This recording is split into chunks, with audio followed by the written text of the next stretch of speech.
પોરબંદરમાં champions ટ્રોફીનું live telecast મોટી screen પર કરાયું હતું.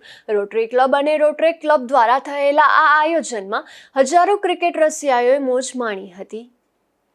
પોરબંદરમાં ખીજડી પ્લોટ ગાર્ડન ખાતે ભારત પાકિસ્તાન મેચના લાઈવ પ્રસારણ દરમિયાન પોરબંદરના ક્રિકેટ પ્રેમીઓએ એકસાથે ભેગા થઈ ઐતિહાસિક ક્ષણનો આનંદ માણ્યો હતો. ત્યારબાદ રોટરી ક્લબ ઓફ પોરબંદર અને રોટરી ક્લબ ઓફ પોરબંદર દ્વારા ફરી એકવાર પોરબંદર મહાનગરપાલિકા GTPLના ડાયરેક્ટર રાજભા જેઠવા તથા એડવોકેટ ભરતભાઈ લાખાણીના સહયોગથી Champions Trophy 2025 Bharat New Zealand final મેચનું લાઈવ ટેલિકાસ્ટ વિશાળ સ્ક્રીન પર કરાયું હતું. આ મેચ ની મોજ હજારો ક્રિકેટ પ્રેમીઓએ માણી હતી.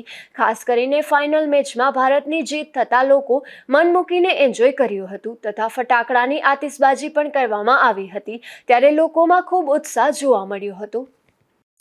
ચિરાગ કારિયા, રોટરી ક્લબ અને રોટરી ક્લબ દ્વારા ભારત અને ન્યુઝીલેન્ડનો ICC ટ્રોફીનો ચેમ્પિયન ફાઇનલ હતો.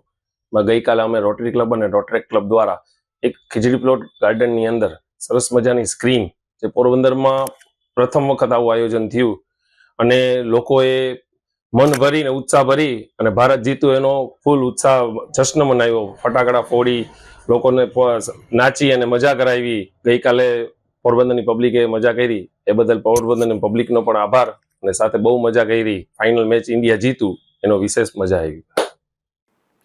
આ આયોજન રોટરી ક્લબ પોરબંદરના પ્રમુખ દિવ્યેશ સોઢા અને રોટરેક ક્લબ પોરબંદરના પ્રોજેક્ટ ચેરમેન ચિરાગ કારિયાના માર્ગદર્શન હેઠળ કરવામાં આવ્યું હતું, જેને લોકોએ બિરદાવ્યું હતું. નિપુલ પોપટ સાથે અશોક થાનકી, ગુજરાત ન્યૂઝ, પોરબંદર.